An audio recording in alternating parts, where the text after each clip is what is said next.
జల సంరక్షణపై ప్రజలకు అవగాహనలో భాగంగా ఖమ్మం జిల్లా సత్తుపల్లిలో ఈటీవీ ఈనాడు ఆధ్వర్యంలో సుజలాం సుఫలాం సదస్సు జరుగుతోంది. దీనిలో భాగంగా ఎంపీడీఓ కార్యాలయం నుంచి బస్టాండ్ సెంటర్ వరకు మదర్ థెరిసా వ్యవసాయ ఇంజనీరింగ్ కళాశాల విద్యార్థులు సుజలాం సుఫలాం ర్యాలీ నిర్వహిస్తున్నారు.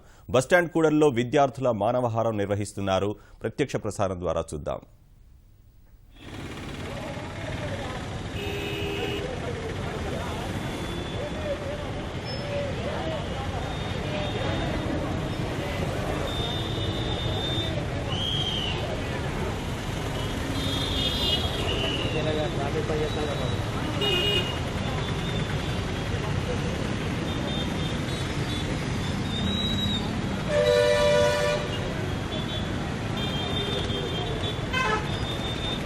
పండుగారు పండుగారు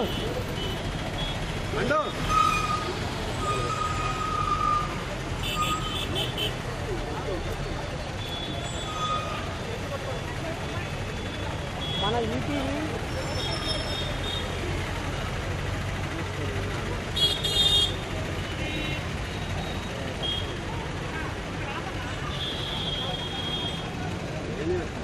పండుగారు పండుగారు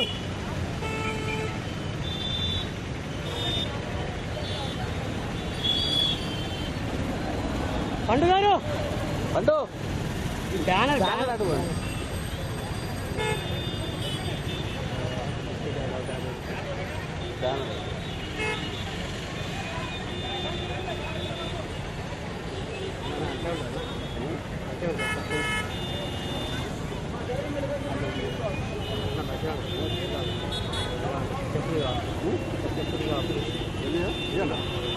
నాకు కూడా రాదుగా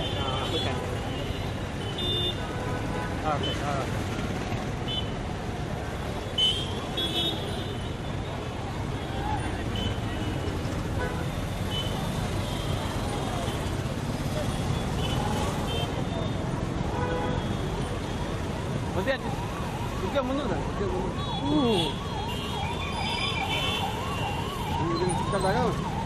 బాబా చేయబట్టుకోమ్మా చేయనా చేయనా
చేస్తాం. ఇకపోతే మనకి ఎండాకాలంలో కూడా మనం నీళ్లు లేని ఏరియా కూడా చాలా మంది ప్యాడీ కల్టివేషన్ పోయి వాటర్ వేస్ట్ చేస్తుంటారు. కాబట్టి వీటన్నిటిని దృష్టిలో పెట్టుకొని మనకి వాటర్ అంటే నీటి యొక్క ఆవశ్యకతని మనం 10 మందికి చెప్పగలిగినప్పుడు మాత్రమే దీని మీద మంచి అవగాహన కలగటం, భావి తరాలకి ముఖ్యంగా నీటి యొక్క వినియోగాన్ని తెలియజేయడం జరుగుతుంది. మొదటగా ఇప్పుడు మనం పరిశీలించినప్పుడు మన జిల్లాలో వాటర్ టేబుల్ చాలా డెప్త్గా పడిపోయింది. సుమారు 8 మీటర్ల లోపలికి పడిపోవడం జరిగింది. ఇంతకుముందుతో పోలిస్తే లాస్ట్ ఇయర్ 6 మీటర్లు ఉంది, ఇప్పుడు 8 మీటర్ల లోపలికి పడిపోయింది. అంటే మనం వాడుతున్నాం కానీ వాటర్ని నిల్వ చేయట్లేదు. దేన్నైనా సరే ఒక వస్తువు అంటే మనం పండిన ధాన్యాన్ని కుప్పపోసి రాసిపోసి ఉపయోగించుకుంటా పోతే అది ఆటోమేటిక్గా అయిపోతుంది తప్ప తరుగుతమే పెరగదు. కాబట్టి ముఖ్యంగా వాటర్ అనేది, నీరు అనేది బాగా కావలసిన, అంటే అన్నిటికన్నా ముఖ్యమైన వస్తువు. కాబట్టి దీన్ని కాపాడుకోవాల్సిన బాధ్యత మనందరి పైన కూడా ఉంది. అయితే దీనిలో భాగంగా ప్రభుత్వం కూడా మనకి సహాయ సహకారాలు అందిస్తూ చాలా వరకు కావలసిన చేదోడు వాదోడును కూడా మన ప్రభుత్వం కల్పించడం జరుగుతుంది. ముఖ్యంగా తెలంగాణకు హరితహారం, ఇది చాలా బృహత్తర ప్రోగ్రాం. ప్రతి ఒక్కళ్ళు ఒక 2 లేదా 3 మొక్కలు నాటినట్టయితే, ముఖ్యంగా మనందరూ తెలుసు వర్షాలు దేని మీద ఆధారపడి ఉంటాయంటే చెట్ల యొక్క చేమల మీద ఆధారపడి ఉంటుంది. కాబట్టి ఎప్పుడైతే గ్రీనరీ ఉందో వర్షాలు బాగా రావడానికి అవకాశం ఉంటుంది. ప్రతి ఒక్కరు కూడా వర్షాకాలం స్టార్ట్ కాగానే ప్రతి ఒక్కరు మన ఒక చెట్టు నాటి మన పక్క వాళ్ళతో ఒక చెట్టు నాటించినప్పుడు ఆటోమేటిక్గా మంచి సస్యశ్యామలం కావటం, తదనుగుణంగా మేఘాలు ఫామ్ అయి మనకి మంచి వర్షాలు కురవడం జరుగుతుంది. అదేవిధంగా ఉన్న భూమిలో నీటిని సద్వినియోగం చేసుకునే భాగంగా బిందు తుంపర్ల సేద్యాన్ని కూడా మనం ఈ మధ్య కాలంలో బాగా ప్రభుత్వం ప్రోత్సహిస్తుంది. కాబట్టి దీన్ని కూడా ఉపయోగించుకొని మనకి నీటిని, అంటే భూమిలో ఉన్న నీటిని 1 ఎకరానికి సరిపోయే నీరు, ముఖ్యంగా కాలువల ద్వారా పారిస్తే 1 ఎకరానికి సరిపోయే నీరు బిందు సేద్యం ద్వారా 4 లేదా 5 ఎకరాలు కూడా పారించడానికి అవకాశం ఉంది. కాబట్టి ఇలాంటి, అంటే మనకి బాగా అవగాహన అనేది ఎందుట్లో జరగాలంటే, మనకు బాగా మాట్లాడుకునే బదులుగా మనం ఒక 2 లేదా ఒక 4 లేదా ఒక 10 మందికి మనం ఇప్పుడు విన్న తర్వాత, ఈ ప్రోగ్రాం విన్న తర్వాత దీని యొక్క ఆవశ్యకతని మనం వివరించినప్పుడు మాత్రమే ఇది సద్వినియోగం కావటం జరుగుతుంది. దీని ప్రజలకి ముఖ్యంగా, అంటే ప్రతి గ్రామంలో కూడా చాలా మంది రిప్రజెంటేటివ్స్ ఉన్నారు గ్రామాల నుంచి కూడా. మన ఈ ప్రోగ్రాం అయిన తర్వాత వీలుంటే గ్రామం లెవెల్లో కూడా మనం మంచి ఒక అవగాహన సదస్సులాగా ఏర్పరచుకొని ప్రజలకి ఇదంతా చెప్పినప్పుడు ఎఫెక్టివ్గా ఉపయోగించడానికి అవకాశం ఉంటుంది. కాబట్టి దీని అంతా ముఖ్యంగా మనం పాటించాలి. అదేవిధంగా ఈ ప్రోగ్రాం కండక్ట్ చేసినందుకు ముఖ్యంగా ఈటీవీ వారికి ధన్యవాదాలు తెలియజేస్తున్నాను. Thank you sir. అదేవిధంగా సత్తుపల్లి నగర పంచాయతీ చైర్పర్సన్ శ్రీమతి టి స్వాతి గారిని కూడా వారి అభిప్రాయం తెలియజేస్తున్నందుకు కోరుతున్నాను.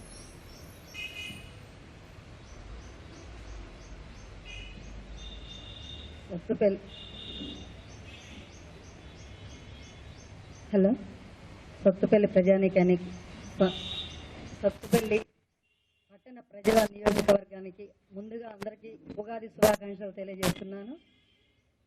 అలాగే ఈనాడు ఈటీవీ బృందం వారికి కూడా అభినందనలు తెలియజేస్తున్నాను. అలాగే పత్రికా విలేకరులకు, వేదిక మీద ఉన్న పెద్దలకు, ఇక్కడికి వచ్చినటువంటి అధికారులకు, పుర ప్రముఖులకు అందరికీ నమస్కారాలు తెలియజేస్తున్నాను. ఈరోజు సుజలం సుఫలం అనే ఈటీవీ వారు ప్రోగ్రామ్ని మనకి ఇక్కడ ఏర్పాటు చేయటమైంది.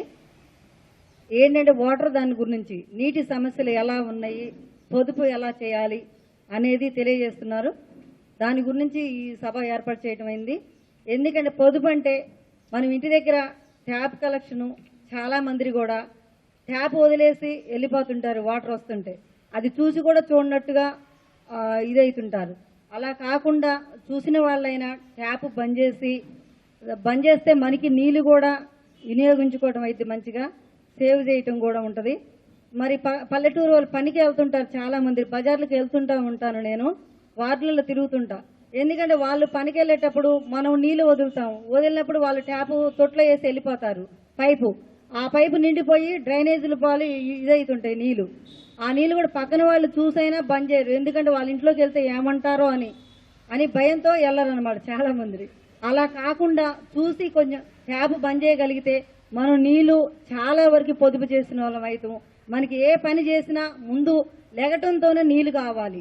ఆ నీళ్లు లేకపోతేనే మనం బతకలేము. ఆ నీళ్లు ఉండాలి. నీళ్లు గురించి ఏంటంటే మనం ప్రతిదానికి నీళ్లు కావాలి. ముఖం కడిగేటప్పుడు చాలా మంది ఏం చేస్తారంటే బకెట్లతో కాదు, ట్యాప్ దగ్గర నిల్చొని దోచిలో పట్టుకొని ముఖం కడుగుతుంటారు. అలా కడగకుండా మనకి అవసరమైనంత వరకే బకెట్లో నీళ్లు పట్టుకొని ట్యాప్ దగ్గర ముఖం కడగాలి. తర్వాత చెట్లకు కూడా చెట్లు మన బజార్న మనకి ఖాళీ స్థలం ఉందనుకోండి, చెట్లు వేసుకుని ఆ చెట్లకు కూడా నీళ్లు పోయండి. నీళ్లు పోస్తే ఆ చెట్లు ఎదుగుతాయి, మనకి కూడా చల్లదనాన్ని ఇస్తాయి. వేసవకాలంలో ముందు మనకి 2 నెలలు కూడా 3 నెలలు కూడా పూర్తిగా ఎండాకాలంలో బాగా నీళ్ళు అవసరం అన్నమాట. ప్రతి ఒక్కరికి కూడా ఉన్నవారికైనా లేని వారికైనా అందరికీ నీళ్ళతోనే అవసరం ఉంటుంది. ఆ సమస్యలు లేకుండా మాకు మరి సొత్తుపల్లిలో మేము నీళ్లు మట్టికి మా నగర పంచాయతీ తరఫున మేము 37 బోర్లు వేయించడం జరిగింది. అలాగే నీళ్లు ప్రతి ఒక్కరికి కూడా మేము మా మున్సిపాలిటీలో 3 ట్యాంకర్లు ఉన్నాయి. అలా కాకుండా ఇంకో 2 ట్యాంకర్లు కూడా ఈరోజు ఏర్పాటు చేయటం అయింది. వాటి ద్వారా కూడా నీళ్లు సప్లై చేయగలుగుతున్నాము. అలా ప్రతి ఒక్కరికి కూడా నీళ్లు ఇబ్బంది పడకుండా మా ప్రయత్నం మేము చేస్తూనే ఉన్నాము. అలా కాకుండా కూడా ఇంకా మరి లీకేజ్ పైపుల ద్వారా కూడా ఏమన్నా వస్తే సమస్యలు వస్తే మాకు ఎమ్మటే ఫోన్ చేస్తే మేము వెళ్ళి ఎమ్మటే మా ఏ గారిని పంపించి మరి మేము అక్కడ పంపించి అది ఎలా ఉందో ఏంటని పరిష్కరించి మేము ఎమ్మటే కూడా సాల్వ్ చేస్తున్నాము. మరి అలాంటప్పుడు కూడా ఇంకా నీళ్ళ ప్రాబ్లం లేకుండా మేము మరి ఈ 3 సంవత్సరాల్లో కూడా మంచిగా ఇచ్చేస్తామని తెలియజేస్తూ నాకు ఈ అవకాశం ఇచ్చిన వాళ్ళకి ధన్యవాదాలు తెలియజేస్తూ సెలవు తీసుకుంటున్నాను.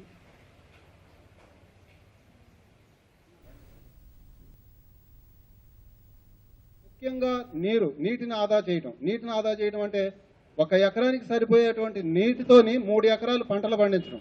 ఈ ఏరోబిక్ సాగు అంటే ఇది కొత్తదేం కాదు, పూర్వకాల పద్ధతి, వెదజల్లు విధానం.